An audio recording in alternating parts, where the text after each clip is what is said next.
میرے روح البیان میں ایک حکایت ذکر ہے۔ حضرت سفیان ثوری رحمۃ اللہ تعالی علیہ آپ فرماتے ہیں کہ میں طواف کعبہ میں مصروف تھا۔ میں نے ایک نوجوان کو دیکھا کہ جو طواف کعبہ میں مصروف ہے اور وہ کثرت سے درود پاک پڑھے جا رہا ہے۔ اس کی زبان پہ صرف درود جاری ہے، اس کے علاوہ اور کچھ نہیں۔ میں نے اس نوجوان کو روکا اور کہا، نوجوان، میں کافی دیر سے تمہیں دیکھ رہا ہوں، تم کثرت سے درود پاک ہی پڑھے جا رہے ہو، آخر اس کی وجہ کیا؟ اس کے علاوہ تم کچھ اور پڑھتے نہیں ہو۔ تو وہ نوجوان کہنے لگا، آپ کون ہیں؟ حضرت سفیان ثوری رحمۃ اللہ علیہ فرماتے ہیں، میں نے کہا میں سفیان ثوری۔ تو وہ نوجوان کہنے لگا، اگر آپ اللہ کے نیک بندے نہ ہوتے تو میں یہ آپ کو راز نہ بتاتا۔ اب آپ مجھ سے فرما رہے ہیں میں درود کیوں پڑھ رہا ہوں، تو وجہ یہ ہے کہ میں اپنے والد محترم ان کے ساتھ حج کے لیے روانہ ہوا اپنے ملک سے۔ دوران سفر میرے والد بیمار ہو گئے اور کافی علیل ہو چکے۔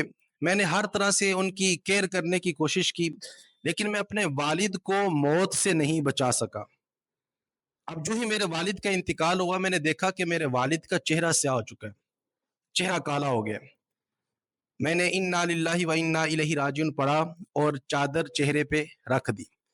یہ پریشان تھا اس بات پہ کہ میرے والد کا چہرہ سیاہ ہو گیا اور سفر کی حالت ہے۔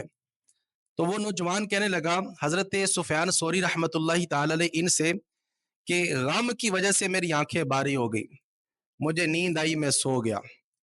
اسی دوران خواب کے اندر میں نے دیکھا کہ ایک حسین و جمیل صورت والے میرے والد کی طرف چلتے ہوئے آ رہے ہیں اور خوبصورت لباس میں وہ ملبوس ہیں اور ان سے خوشبوئیں نکل رہی ہیں، خوشبوئیں ان سے اٹھ رہی تھیں۔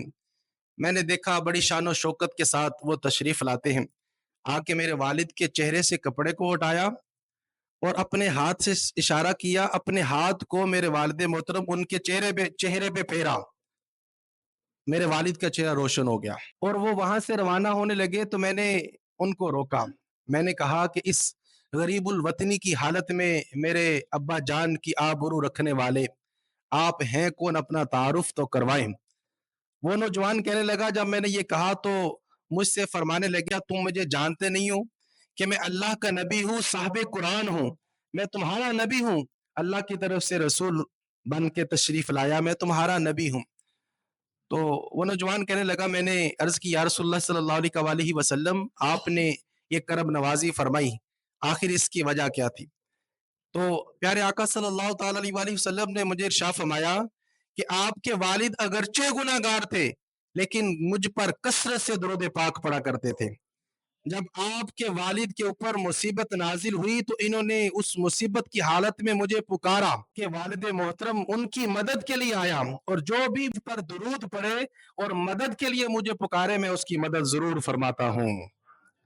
تو وہ نوجوان حضرت سفیان ثوری رحمۃ اللہ تعالی علیہ سے کہنے لگا کہ اس روز سے اب تک میں کثرت سے آپ علیہ الصلوۃ والسلام کی ذات ببرکات پر درود پڑھتا رہتا ہوں۔ کیسی برکات ہے درود و سلام کی، ہمیں درود و سلام پڑھتے رہنا چاہیے۔